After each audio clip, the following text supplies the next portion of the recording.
Good evening, sir. Good evening, Good evening, sir. Good evening, sir. Good evening, sir. Good evening, sir. Good evening, sir. Good evening, people. So that was like literally good evening bullets that you guys were trying 10%. But okay, good evening. And Good evening, sir. yes, another. So we have started with quantum in that we have been learning postulates of quantum mechanics. Do you have any doubts in the topics we have covered so far? If you have been learning, revising any numericals, whatever related to quantum so far. Let's proceed. So far we have been dealing mostly with discrete problems where, for example, when we learn expectation value, let's say, of any observable. Suppose you want to find expectation value of observable momentum or observable position. What is the formula that we wrote, if you remember? It was psi a cap psi upon psi psi. Okay, this is how we find the expectation. But the denominator becomes 1 if at all psi is normalized. So that's also there. In that case, you will just have psi a cap psi. Okay, so this is when this you have to use when psi is normalized. So denominator is 1. Okay. Now, an a cap is the operator corresponding to the observable. So if you're calculating average value of momentum, then momentum operator, average value of energy, then energy operator, respectively. Okay. Now, people, the same formula, if you want to apply integration, suppose psi is given to you and they're asking you to find the average value, but in the form of integration, how does this work? Let's understand. So the average value of this observable A, expectation value, average value, whatever you want to call it, you can call them expectation value or average value. Expectation value or average value. Okay. In that case, this becomes integration of psi star a cap psi dx, okay, upon psi star psi dx. That's it. And again, denominator becomes 1 if at all psi is normalized. So again, this becomes just integration of psi star a cap psi dx. This you have to use when psi is normalized. Once again, take a look, please.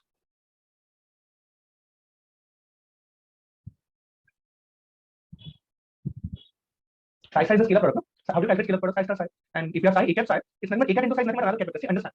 You know that psi is what is scalar product. How is that scalar product? Integration of psi star psi dx. And people, when you apply an operator on a ket vector, you get another ket vector. I hope you remember this is the definition of linear vector space. Applying operator on a vector, you get another ket vector. So a cap into psi is nothing but a ket vector in itself, like let's say capital phi, whatever. So what will be psi phi? Psi star into phi. What will be scalar product of psi and phi? It will be psi star into phi. But what is phi? Phi is a cap psi. So you just write a cap psi once again. That's it. So it's nothing but scalar product only. It's scalar product. Okay, nothing else. Tell me if you have any questions. Don't hesitate. Sir, probability density. No, I will come into that. So as soon as we complete this topic, I'll be teaching probability current density. Then we'll learn probability density once again. Yes. Don't worry, I remember. Sir, integration कब आएगा? Well, when they give us a range like from this to this calculated value and psi is a function of x, and they're asking you that x goes from a to b or something like that, then we'll use integration absolutely. Sir, अभी जान क्या है Sure. So nothing new we have learned. So this is how we calculate average value or expectation value of, let's say, momentum or average value of energy or average value of position, whatever. So how do we find the vector psi into the what is this operator of this observable? So position operator, momentum operator, energy operator, whatever.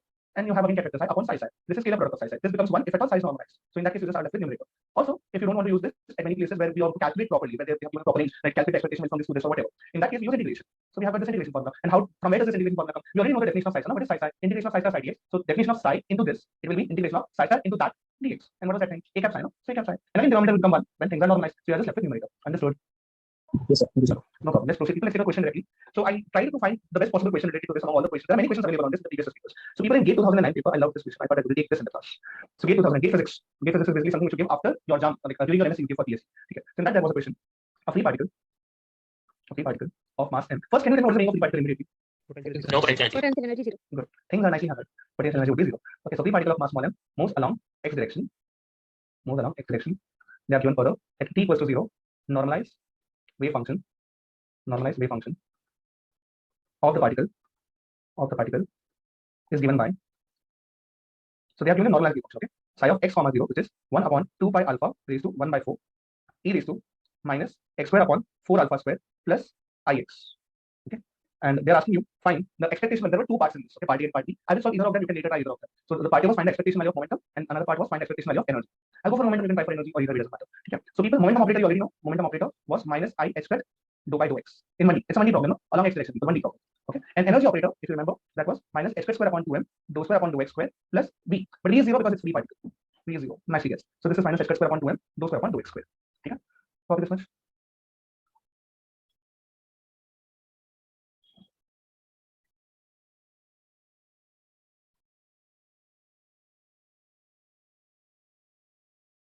Yes, sir. Okay. Sure. So let's start with average value of momentum. Tell me if anybody is writing. Okay. So what is the formula? It is simply minus. By the way, is the range given to us? No, no. So what will be the range? No, sir. They have mentioned x direction minus infinity to infinity. They have not mentioned anything. So along x-axis, you will take the complete range. Okay, minus infinity to infinity only because the range is not given. Next, then what is the formula? Psi star a cap psi dx upon again minus infinity to infinity of psi star psi dx. But it's clearly mentioned in the question that it is normalized. Because it is normalized, what happens to the denominator? It becomes 1. Okay, so because it's calculated over all space, so denominator becomes 1. We just have minus infinity to infinity of psi star a cap psi dx. Okay, so a couple of suggestions. What is a cap? A cap you can write here. So this is minus infinity to infinity psi star. Here a cap is actually t kappa because it's momentum, so you can write momentum operator p kappa. Okay, and momentum operator is minus I h squared dou by dou x. Okay, and then you have psi and then you have dx. Okay, so this is, I can show minus I h squared outside. First of all, you have minus infinity to infinity of psi star into 2 by 2x of psi dx. We can substitute everything together and calculate, and I think it's fine. So let's calculate now. Minus I square minus infinity to infinity. What is psi star? Conjugate of this, huh? So 1 upon 2 pi alpha raised to 1 by 4, that will remain as it is. All of these are real values. So we have 1 upon 2 pi alpha raised to 1 by 4. Okay. E raised to, again, this is the real part. So this will also remain as it is. E raised to minus x square upon 4 alpha square. 4 alpha square. But because it's conjugate, people, this becomes minus x. Okay. So you have to take it because it's conjugate, you have to write it minus x. And then derivative of 2 by 2x of the same term, which is 1 upon 2 pi alpha, the whole raised to 1 by 4 into e raised to minus x square upon 4 alpha square plus ix. We have to calculate this. First, please copy this one, I require space dx. I'll just write it more close and neat.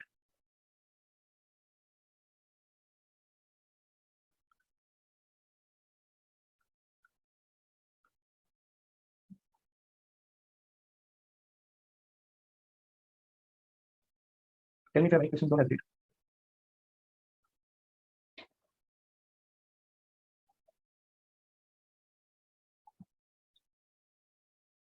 Now this is purely integration, people, after this, okay? But I wanted to take this question. Shall we? So what do we have? Average value of momentum. This is minus I h squared into, through the constants outside. 1 upon 2 pi alpha raised to 1 by 4. 1 upon 2 pi alpha raised to 1 by 4. So that's 1 upon 2 pi alpha raised to 1 by 2. 1 by 4 plus 1 by 2. That's 2 by 4. This is 1 by 2 people. So I'm just throwing it outside. 2 pi alpha raised to 1 by 2. That's fine. Then integration of minus infinity to infinity. We have got e raised to minus alpha, this whole term, e raised to minus x square upon 4 alpha square minus ix. Okay. And now we have to take derivative. Take it, okay? People, derivative of this term. Constant is already thrown outside. Derivative of e raised to x, first of all, it is e raised to x. So let's write it as it is. So we will have minus x square upon 4 alpha square plus ix. Derivative of e raised to x is e raised to x. But then you have to redifferentiate this term, okay? So if I redifferentiate this term, what do I have, people? Minus 1 upon 4 alpha square will be constant. What is derivative of x square? 2x plus I. What is derivative of x? 1. Okay? Into dx. I hope you are with me. Tell me out. The derivative of e raised to x is e raised to x, but then you have to redifferentiate this whole term. Minus 1 upon 4 alpha square is constant. Derivative of x square is 2x. I is constant. Derivative of x is 1. So it's I into 1 is whatever. Dx. Okay, so what do we have? We have minus I h squared upon 2 pi alpha raised to 1 by 2. This goes from minus infinity to infinity. Now e raised to. The best part is minus ix plus x is cancelled. Minus x square upon 4 alpha square minus x square upon 4 alpha square. This is minus x square upon 2 alpha square. And 1 by 4, 1 by 4, that's 2 by 4, this is 1 by 2. And then in the bracket we have 2 gets cancelled. So minus x upon 2 alpha square, okay, plus I dx. We have to split them. So let's do that. You can also throw minus inside by splitting. So you will be left with I h squared upon 2 pi alpha, the whole raised to half. Okay? I'm showing minus inside and I'm also splitting them. Okay? So minus infinity to infinity, e raised to minus x square upon 2 alpha square into x upon 2 alpha square. Okay, dx minus. I've thrown minus inside. Okay, so minus minus becomes plus and minus plus becomes minus. Minus infinity to infinity of e raised to minus x square upon 2 alpha square into I dx. Tell me if you have any questions and take them. And now this is purely substitution work.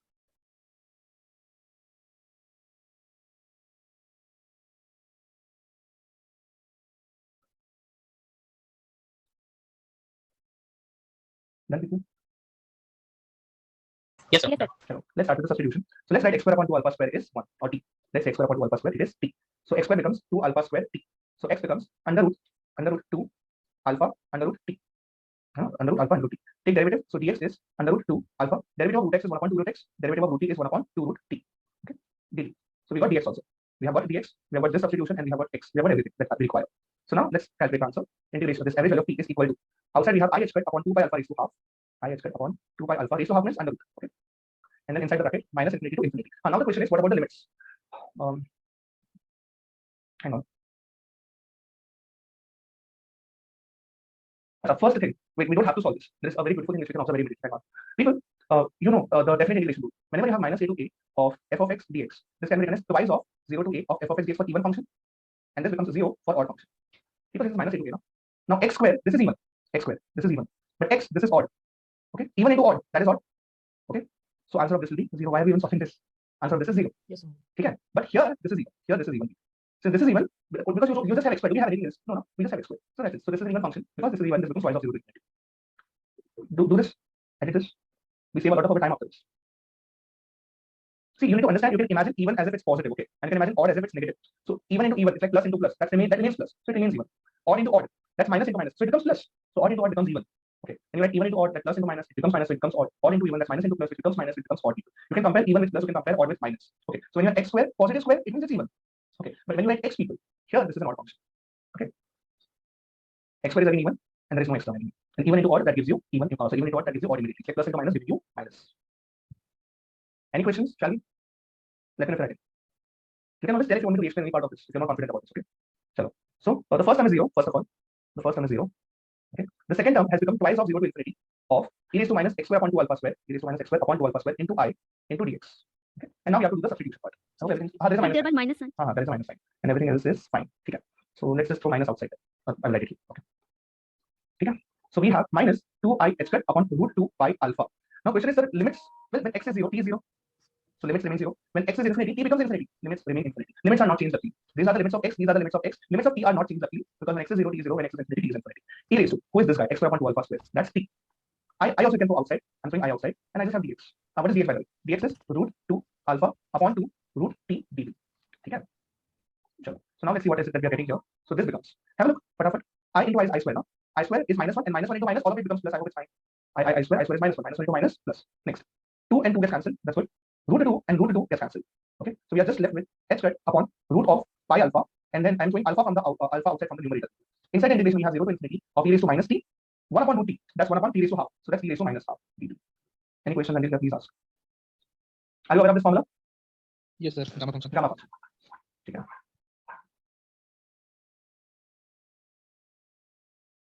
First, I will write the final answer of this so that we feel good once we get the result. Answer is only h squared alpha and h squared root alpha. Let's hope we get this. Shall we? Sure. So average value of momentum. This is equal to, okay, h squared upon root pi. H squared upon root pi. People, x upon root x, that is root x now, if you rationalize. That's it. So alpha upon root alpha, that's root alpha. Okay, next. Now here we have got 0 to infinity of e raised to minus t, t raised to minus half. Okay, you can write e raised to minus half as half minus 1, half minus 1 is minus half now. And now you know the formula of this. Formula is equal integration of 0 to infinity of e raised to minus x into x raised to n minus 1 dx. The value is only gamma n. Gamma n is nothing but n minus 1 factorial. Okay, so your answer is, factorial is not required here at all. So our answer is simply h squared root alpha upon root pi. The answer is here gamma half. E raised to minus t, t raised to half minus 1 now. E raised to minus x, x raised to n minus 1. Answer is gamma n, the answer is gamma half. The value of gamma half you have to by heart, it is root pi. The value of gamma half you have to by heart, it is root pi. Root pi gets cancelled. The answer is h squared root alpha as expected. A very nice question, you have to do it only patiently. Not difficult, only patience is required. Okay. And a good example to understand expectation value for formula. Similar you can later have it. What is critical meaning of normalization? What can I understand normalization? I tried to explain that before also, the same question was asked, but however, it only means that you are ensuring that the particle exists in that region. Particle 100% exists in that region. Like the probability of finding the particle in that region is 1. Normalization means what? Minus infinity to infinity of psi star psi dx. This is 1 now. So it's minus infinity to infinity, it could be 0 to L also if you have a bounded space. But if you are writing it as 1, it means you are ensuring that the particle is 100% going to exist. Probability, because this is the definition of probability. This is the definition of probability. Okay. So that's it. You're just ensuring that it exists 100%. Okay. Sure. Done, people? Any questions? Anyone? Anywhere? I can give you the answer of the energy also. If you want, you can buy that later. Leave 1 or 2 pages. Wait, give me a minute. I will find the answer of it. We have got modern physics, and this chapter is postulates of quantum.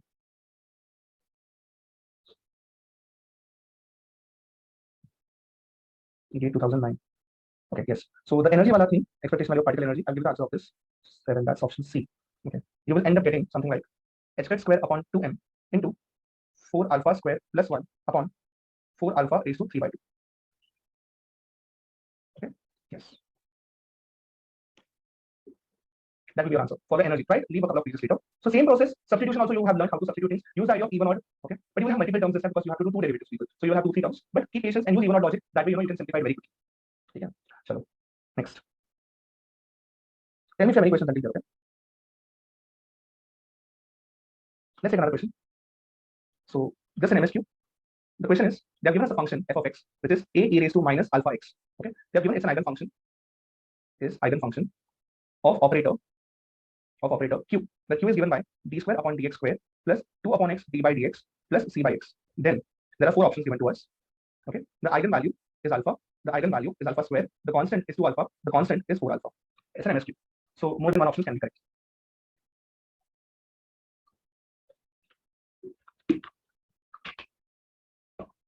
Okay, let's do this. So you already ready? Okay. So what are C or D? Option C or D. C is 2 alpha and C is 4 alpha. C is here, C is here. Okay. And alpha is here. And this is eigenvalue. Eigenvalue is alpha, eigenvalue is alpha square. And your C is 2 times alpha and other C is 4 times alpha. Okay. Sure. So we know the eigenequation. If we apply the operator q on the function, I must get the eigenvalue into the same function back. That's our eigenequation. Okay, let's say this is equation 1. So let's start. Let's apply q on the function. Okay. So we have d square upon dx square plus 2x d by dx. Okay. Plus c by x. We have to apply this on the function. What is the function? A e raised to minus alpha x. Okay. So q is operator. How q is operator? No? Okay. Operator q. So it has derivative and everything, right? So let's apply. So first derivative. Okay. So d by dx of d by dx you can write of a raised to minus alpha x plus 2x of d by dx of a raised to minus alpha x plus c by x into a raised to minus alpha x. So we have got d by dx of. Let's apply this. Is a can go outside. Derivative of e raised to x is e raised to x. So derivative of e raised to minus alpha x is e raised to minus alpha x. You have to redifferentiate this. So if you redifferentiate this, you get minus alpha 1 second. plus 2 by x into, again, a outside, derivative of e raised to minus alpha x, that's e raised to minus alpha x, but then you get minus alpha again, plus c by x into a e raised to minus alpha x. Okay.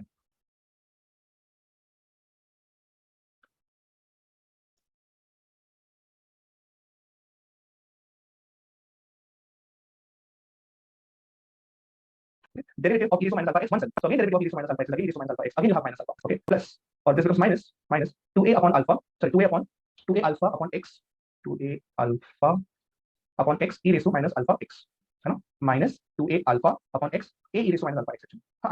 That's fine. And then we have ca upon x e raised to minus alpha x. Okay, so our answer is finally we have got alpha square a e raised to minus alpha x. Okay, then we have minus 2a alpha upon x e raised to minus alpha x plus ca upon x e raised to minus alpha x. Any suggestion what to do after this? Even if it would have been a very simple question, I wouldn't have taken it in the class. Okay. You have to take common. Someone Okay, let's take common then. So what should we take common? A raised to minus alpha x. yes, sir. So we took it common. What do we have? Alpha square minus 2a alpha upon x plus ca upon alpha. A नहीं आएगा sir. Sorry, yes. A we have taken common. So this is just minus 2 alpha upon x plus ca upon x. What after this? C by x. Sorry, A by c by x. Yes. And what after this? Sir इससे alpha का value आ जाएगा eigen function या फिर से और तो equation तो split कर लो, फैक्टराइज इट. आगे वाला तो वही alpha. नहीं ना, listen. So a raised to minus alpha x people, yes, that's the question itself. F of x. A raised to minus alpha x. That's f of x. Okay. So in the equation one you have written q into f of x is eigenvalue into f of x. That's fine. So q into f of x, there should be eigenvalue into f of x. So it means eigenvalue is this term. But people, eigenvalue cannot be a function of x. It's a value. I repeat, eigenvalue cannot be a function of x. Write it above margin. It's a value now. It's not vector. It's not operator. First you write above margin. Eigenvalue cannot be a function of x. So alpha सही होगा. But what is the condition so that it becomes independent? So the point is eigenvalue must be independent of x. Huh? So this whole term which includes x, it must become 0. Okay? The whole term which includes x must become 0. Which includes x must become 0.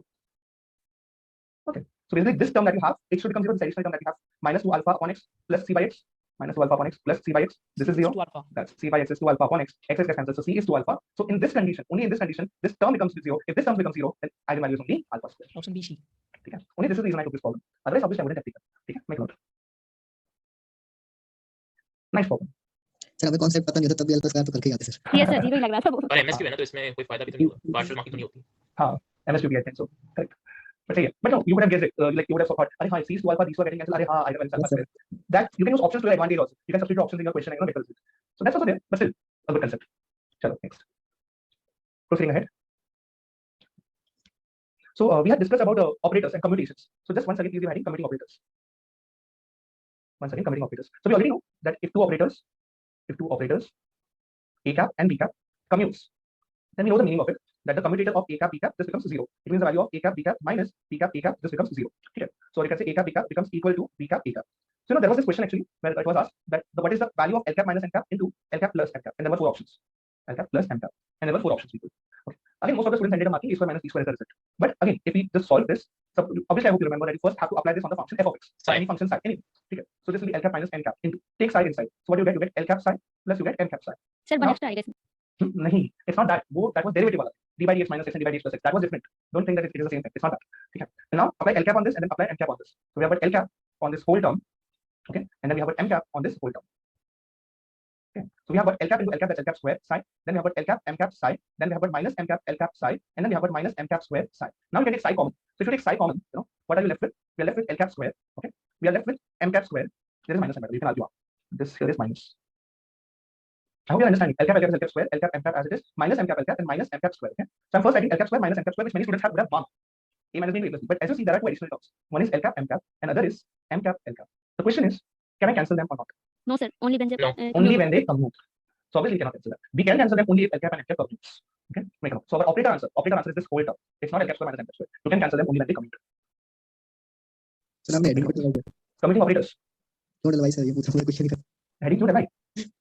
नहीं समझा नहीं क्यों? Sir हमने question कराया इसलिए. अच्छा नहीं I did this is commuting operators and this is the theory. Like we recall what is the meaning of commuting operators. And now I have the conclusion. Theory and now question. Yeah.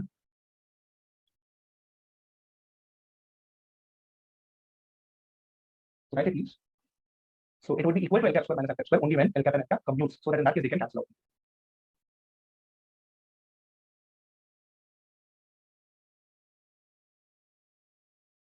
Okay, people.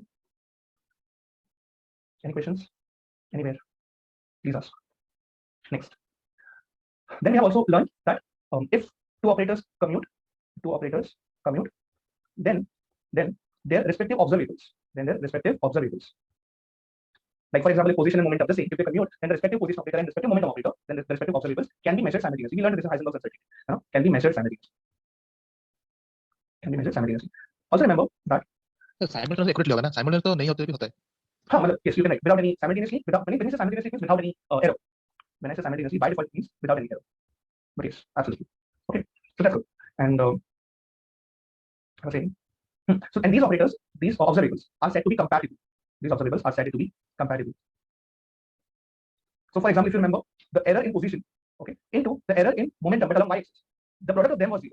X and py, they used to commute with each other. If you remember, we calculated x cap, p cap y. These two will commute with each other, okay, but x and px they don't commute with each other. So here you can say x and py are compatible. Here you can say x and py are compatible. So you can measure. Sir, please repeat. So we had learned that if two observables commute, then the respective observables can be measured simultaneously. So it's like if two observables, let's say x cap and p cap y, commute, then the respective observables, it means x and py, okay, can be measured simultaneously, and the observables x and py are said to be compatible. Okay, so you need to calculate the commutator of x cap and p cap y. If you calculate the commutator of x cap and p cap y, answer is 0. If answer is 0, it means that they can be measured simultaneously. If they can be measured simultaneously, it means they don't obey Heisenberg's uncertainty principle. Now the product of their error will be 0. The product of their error will be 0, and you can say x and py are compatible. Clear? Yeah, Yes, sir. yeah, no? And you can, I don't think we have calculated this. I thought we calculated, but no, we did not. Let's calculate it right now. X cap, p cap by now. So we have to apply this on psi. So x cap is x, p cap by will be minus I squared dou by dt into psi. So this is x in what is a into b? That's ab minus b. Okay, so this is ab minus ba. Okay, and then you have to apply this whole thing on psi. Now throw psi inside. So x into minus I squared dou psi by dou y minus plus I squared into dou by of x psi. Okay, but psi applies to dou by and psi applies to xt respectively. So what do we have? Minus I squared x dou psi by dou y plus people this is partial derivative with respect to y, right? So x will be constant. I can throw x inside, x outside. You have dou psi by dou y. What do you see? These two terms get cancelled. It's 0. It means x cap and p cap y, the commutator of this is 0. So these are commuting operators. You can say x cap and p cap y are commuting operators. Okay, or you can say x and py are compatible. Okay, it means they don't obey Heisenberg's uncertainty principle. They don't obey Heisenberg's uncertainty principle. Or you can say they can be measured simultaneously with accuracy. Or you can say delta x into delta py is 0. A lot of things around it you can keep on writing. Understood, people? Please tell me if not. Okay.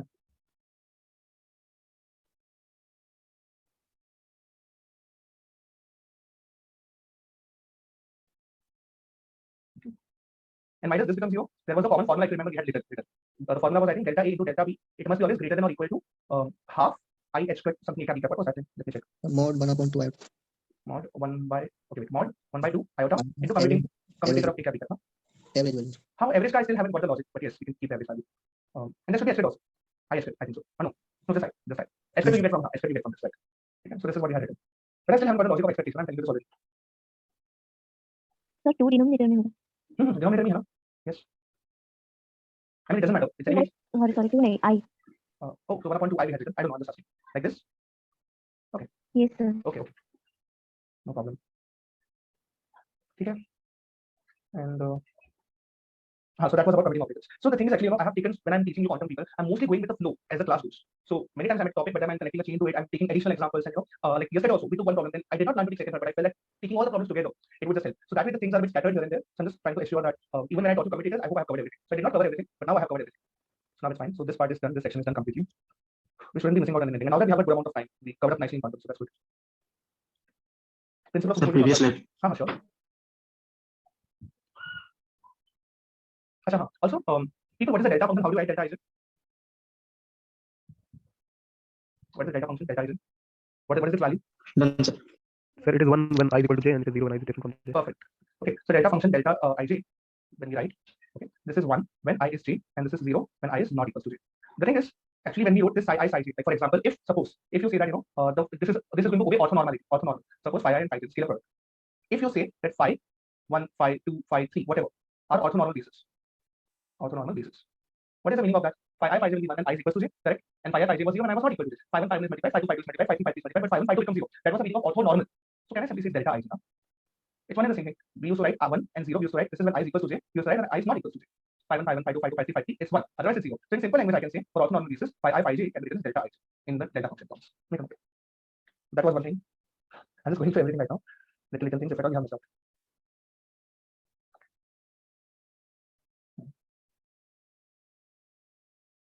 Okay, now we can learn probability density that I had left out on. Where is that? Tell me if you have any questions until here, don't hesitate. Okay, next. So now again, how do we study probability? You can say it's integration of dpx first of all, just like integration of dx is x, integration of t is e, integration of dpx is px. So that's fine. Also, probability in general we can study as this goes from integration of, let's say, psi star psi dx. It goes from a to b wherever you want to find the probability. Upon you have psi in the denominator, and this can become 1. Whatever is the denominator people, that will become 1. This will calculate over all speeds. Suppose you have got that 1D problem, okay, where x is between 0 and L. So in that case, the denominator people, when you write denominator will go from 0 to L. But numerator, it will go from a to b depending upon what you want to calculate. Like we have taken this problem in the class where I had given you what is the probability that a particle exists between 0.4 L and 0.6 L, if you remember. So numerator goes from 0.4 to 0.6, but the denominator will go from 0 to L. Okay, simple. So I can say this goes from numerator here, it goes from a to b. This is probability that the particle exists between a and b. Right? This is probability that particle exists between a and b. Okay. And now denominator can become 1 if the wave function is normalized. So that also we know. So I can write this as a to b of psi star psi dx, and you can simply say that denominator will be 1 if the wave function is normalized. So let's say this is when psi is normalized. Okay, but people, how can I write psi star psi? Mod psi, no? We have learned this mod psi square. Mod psi square is psi star psi. You can also write this as psi star. Either way. So I can also say this is nothing but integration of a to b of mod psi square dx. Okay. You can compare this with integration of a to b of dtx. That's also fine, because what are you calculating? You're calculating dx. Fine. Copy this much fatapat. So one question. Bolo. So in the limit a to b understood, but 0 to L is 1 to 50. No, so that is basically 1D box. So Okay, it will be 1D box. In that case, you will write 0 to L. It could be minus infinity to infinity with something else. It could be 0 to infinity. That they have to give you. Whatever is the ultimate limits within which the particle is definitely existing. So that they have to give you. Okay, So A to B when you want to calculate. Where you want to However you calculate. want to calculate. And this Yes, is just for your reference. You can write all space if you want. This is just an example. Like for 1D you can write 0 to L. For anything else, they have to give you. Keep asking questions, people. Okay. Compare this and this now. I can compare the integrands. So what if we compare the integrands? We have got dpx. This is mod psi square dx. It means dpx by dx is mod psi square. And this is what people probability per unit distance. Huh? This is known as probability density, which is nothing but mod psi square itself. Okay, so which is nothing but psi star psi itself, which is nothing but psi star itself. Okay, probability density. Make a note of this. In 3D, it will be dpx by d tau. That also I told you. Instead of x, you can have tau. Volume basically. In 3D, nothing changes. DPR by DPR. Yes, it's absolutely yes. So in 3D, that would be d, and t will be a function of r vector, and here you will have dr. Sorry, d tau. This is volume element. Okay, people. And I hope I have not left out on anything else before. Tell me. Previous slide, sure.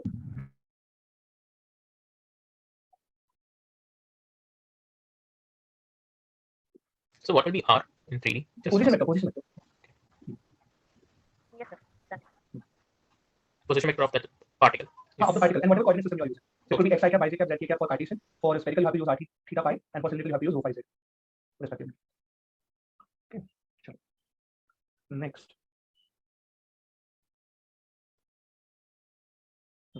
Now please give heading probability current density. Probability current density. Okay. So people, this basically gives us information of how the probability is flowing in the system. Like when you draw a graph of probability or whatever, then you can say probability was 0.3 here, probability was 0.4 here, probability was 0.5, 0.6, 0.81, and then again decay, whatever. So how the probability is flowing through the material, that is information given by probability current density.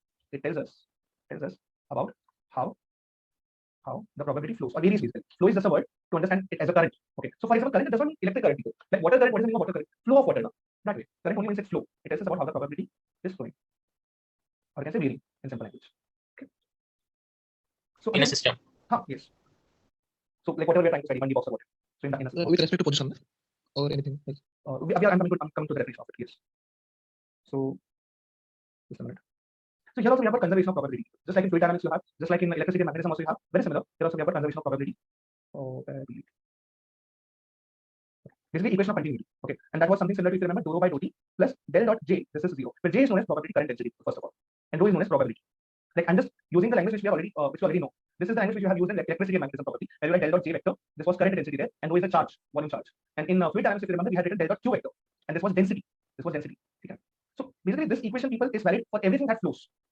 Wait, I think I will write a generalized equation. First, to write this. Then I will explain. So can you please I'm coming to rho that. and I'm coming to that. That's what. Just copy this week. So J first of all, just write that is probability current density, and rho is probability. Here, rho is probability.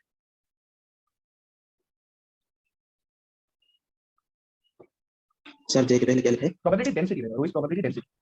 नहीं sir, नीचे formula में हाँ. dou rho by dou t plus Del dot j. अच्छा del L. Del dot j.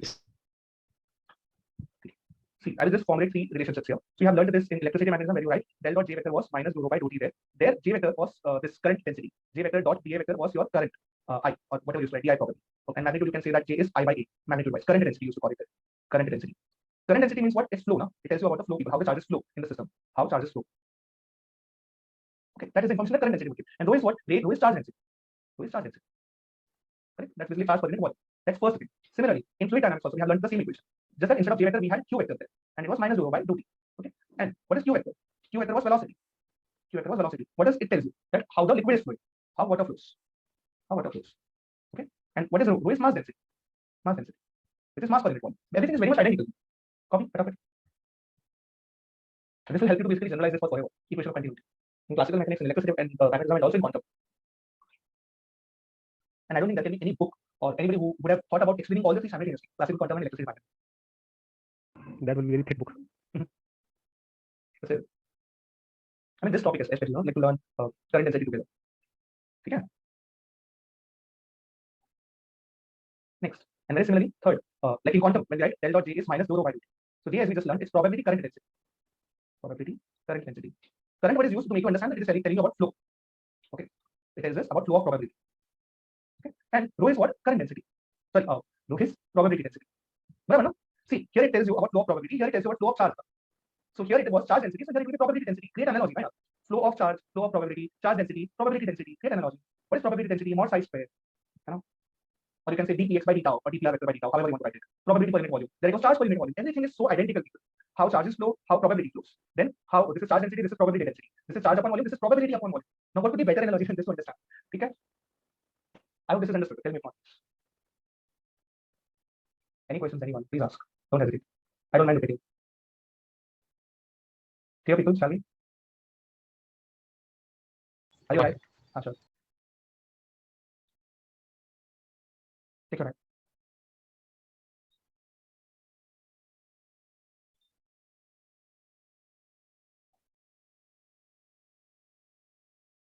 Yes, sir. Anybody, do you have any doubt anywhere? No. I will proceed then. Next. So there is a relationship between this probability current density and the wave function V2. So probability current density of any wave function can be found using the formula h cut upon 2im into psi star del psi minus psi del psi star. What is m? M is the mass of the particle whose wave function you are trying to study. M is mass of particle. So mostly electron, because usually we study electron now. Whose, remember what quantum mechanics we are learning right now? Which part of the quantum mechanics we have been learning? The only hilarious part here was particle behaving as waves now. That was the major issue. So that is what you have been learning throughout. Particles were behaving as waves. So that is the mass of that particle is behaving as a wave, and this J is the probability current density. And psi is the wave function attached to it. This will give you information about how the probability of existence of particle could vary. Okay? How the probability of finding the particle can vary. The flow of probability in the region. Clear, people? This is probability current density. Okay? So is that to be remembered? Yes. Okay. Absolutely. Current density. And I iota like a complex number. And this is an easy formula. Psi del psi minus psi del psi. Not a difficult one. The only thing you need to remember is h cut upon 2im outside. Okay? It's easy. H cut upon 2im into psi del psi minus psi del psi. Let's take a question on this. You might feel good after that probably. How about? No, so I'm thinking how easy is it? Size. That's what I'm saying. It's easy to pronounce. Psi del psi minus psi del psi. It's easy. The only thing we forget is the first thing. H cut upon 2im. That is something you need to. So can you please repeat what it describes? The variation of probability of finding a particle. Yes, variation of probability, or basically flow of probability. Okay. Probability of existence of particle. Existence of a particle in a region. Okay. Clear? So this idea can be extended for momentum, energy, etc., or just position. We haven't like psi is a position vector that we have using x comma t. So no, this will be just position. This will be just position because there is, how can I express this in energy? I don't understand that way. So Okay. J depends only on psi, and there is no way we can bring energy here. And psi is a function of either position comma time or momentum comma time, whichever space we are using. And we will be using throughout our job only position vector space x, y, z. In momentum vector space, we have got px, py, and pz. Like that's the space we use, but we are not going to use it. We'll always use x, y, z. So it will tell us how the position is varying in the region. Like if you remember in relation also we had learned that each and every point there would describe a coordinate. Something like that was also done. So that tells you about the flow of how things vary around in that region. Yes. But that, this is only in position space. Next, let's take a question. So, what is the equation of a plane wave? Just asking if you have learned directly something like that. Equation of a plane wave, people. Any idea? Into exponential raised power k is minus omega t. Yes, but with minus sign. A is to minus I into k minus omega t. Cool. That's fine. So I'm using a plane wave equation right now. Plane wave equation. Suppose electron obeys this equation right now. Suppose let's say this is wave function attached to electron. Wave function attached to electron. You can have kz also, depends where you are traveling. I'm using x right now. Okay. Wave function attached to electron. Okay. ठीक है. So let's calculate probability density of this. That's the question right now. You want to find G. I'm not keeping track of time, I don't know. Our class is until when we started at 5, 6:30. Time. Okay. So let's calculate G. What is G equal? H cut upon 2im into psi star del psi minus psi del psi star. By the way, this is in theory. In 20, what will happen? Del becomes 2 by 2x. So h cut upon 2im into psi star del becomes 2 by 2x psi minus psi del becomes 2 by 2x psi star. Okay. It's suggested to not do khichdi people. Calculate everything individually. See, this is equation 1. Okay. And calculate everything individually. First, let's calculate psi star. So this is psi. Okay. Let's calculate psi star. This will be a e raised to plus I into kx minus omega. Psi star is also ready. Now, what else do we need? We need 2 by 2x of psi, and we also need 2 by 2x of psi star. We need both of them. Let's calculate. Differentiate this with respect to position partially. I have to differentiate this with respect to position. Okay, partially. So this becomes minus ik. Correct? Derivative of position is 1. This is 0 because it has time now, and partial derivative of time with respect to position would be 0. So I just have minus ik. Okay. So this is minus ika e raised to minus I into kx minus omega. Similarly, let's calculate 2 psi star by 2x. 2 psi star by 2x. Very similar. Again, a raised to this term, it will remain as it is. A raised to I into kx minus omega t. Again, I have to redifferentiate this whole term with respect to position. I will be left with ik. I will be left with ik. Copy. Substitute everything. Tell me if you have any questions. Don't hesitate. Do not compromise.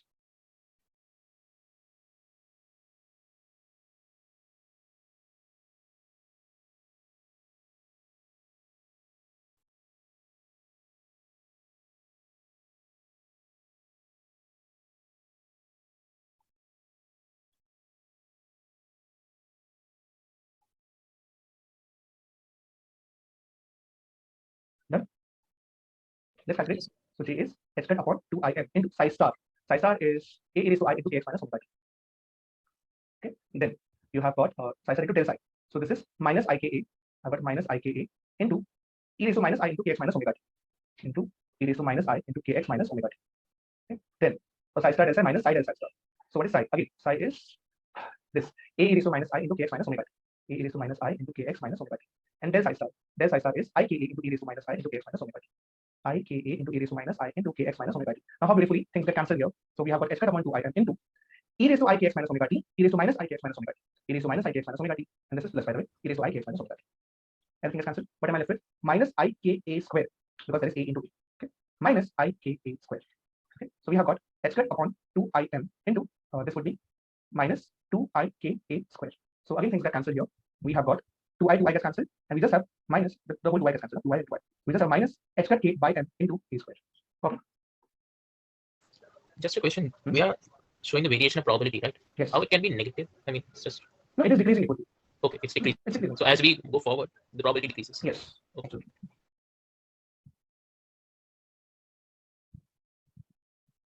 This is density. No? This is variation. Probability cannot be negative. Variation tells you about the slope. It can be increase or decrease. So that's fine.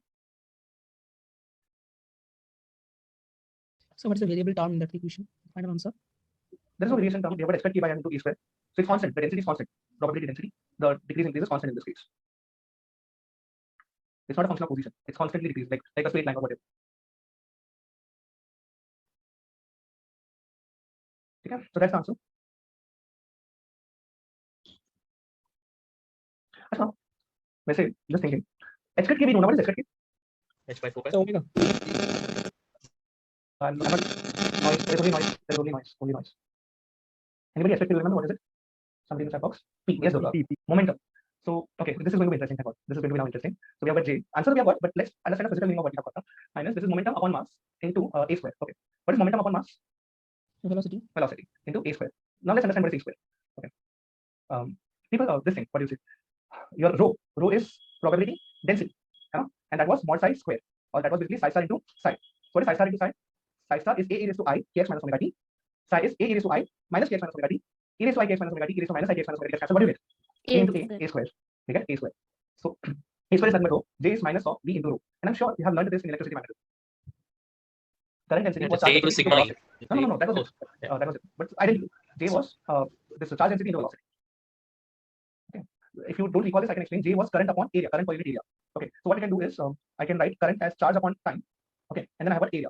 We can multiply and divide by length. Okay. So charge into length upon time and area into length. I just multiply and divide by length. Right? It doesn't affect our answer. Okay. But what is length upon time? That's velocity. Okay. So length upon time is velocity. What is area into length? That's volume. What is charge upon volume? Rho v. So J was rho v. Here also we got J is rho v. There's a meaning. The meaning is different. Okay. There J was current density. Here J is probability current density. There rho was charge density. Here rho is probability density. And then V was velocity of the particle. Here also V is velocity of the electron. Absolutely, because it's V. So clear? Yes, sir. Nice. Tell me if you have any questions. Don't hesitate.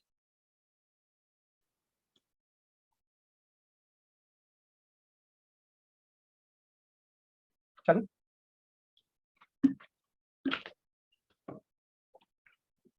Shall we? Next, let me try. Okay. Here we go.